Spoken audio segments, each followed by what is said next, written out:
Hey, what's up, guys? Little man with a big opinion here. So, I've been looking at the news. According to the U.S. debt clock, they now have a new tracker on there. And they are tracking the Department of Government efficiency and the money that they're saving. And right now it says it's at $84 billion. What does that have to do with prepping? Well, I don't think it's just the federal government that should be worried about and focusing on their finances. Their budget is in the trillions. But as preppers, we should also be doing anything and everything that we can to be trying to lower our expenses. And if you run your household on a budget and you're very serious about prepping, then you should maybe be taking some notes. I've seen some pretty insane numbers come out of what this money is being spent on.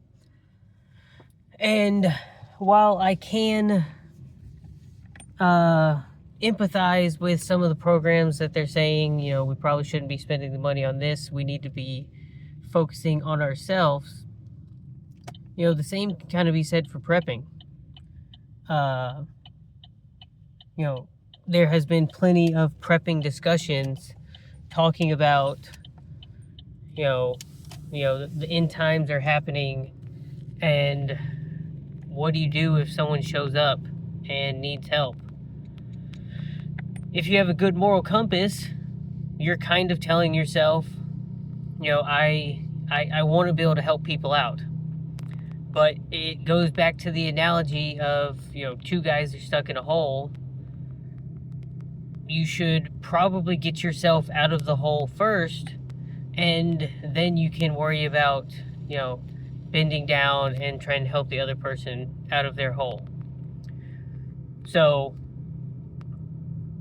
from a prepping standpoint, and, there's a little bit of talk of finance in this video, but, you probably shouldn't be spending money on prepping stuff if you've got a whole bunch of debt.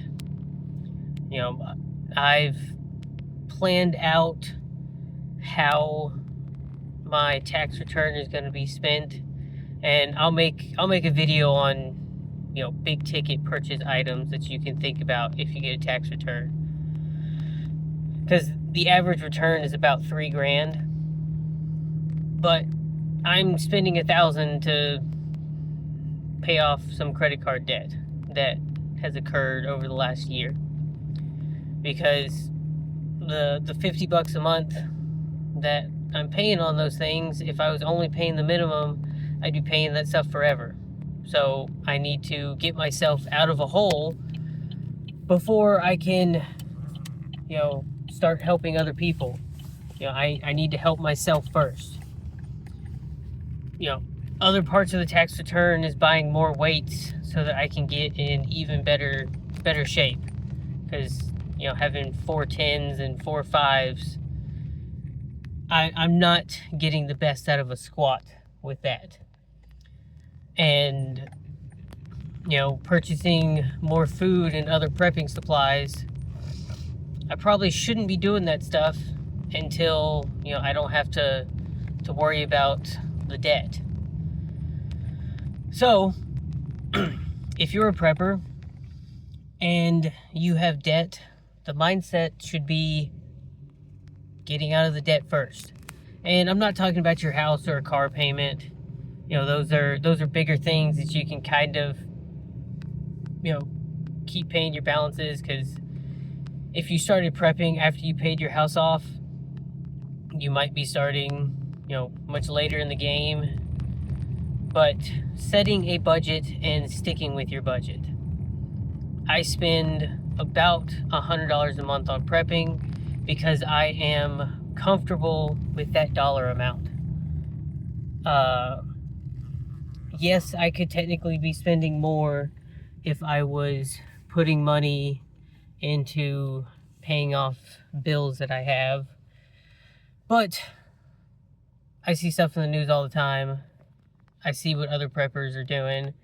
And it gives me a nice peace of mind to, be able to say, I've got this equipment, I've got these supplies.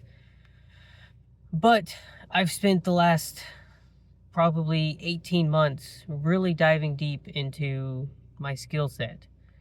And a lot of my preps have revolved around picking up skills so that I can be more of an asset. So, like, I got a splitting maul. It was about $40. Something like that is worth it to me instead of putting that $35 towards, a credit card, hospital bill, car payment, because where I live, it gets kind of cold for a good little bit of time.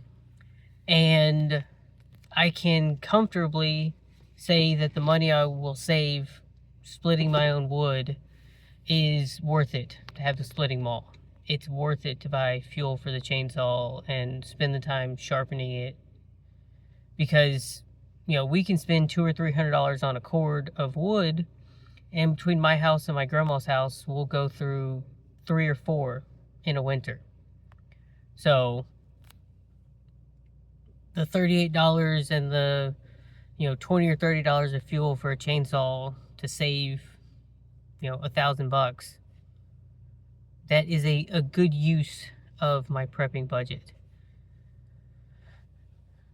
Spending the extra $10 a week when we go and get groceries is worth it, because I can feel more comfortable at night knowing that I'm adding 3 or 4 days worth of food a month towards my preps.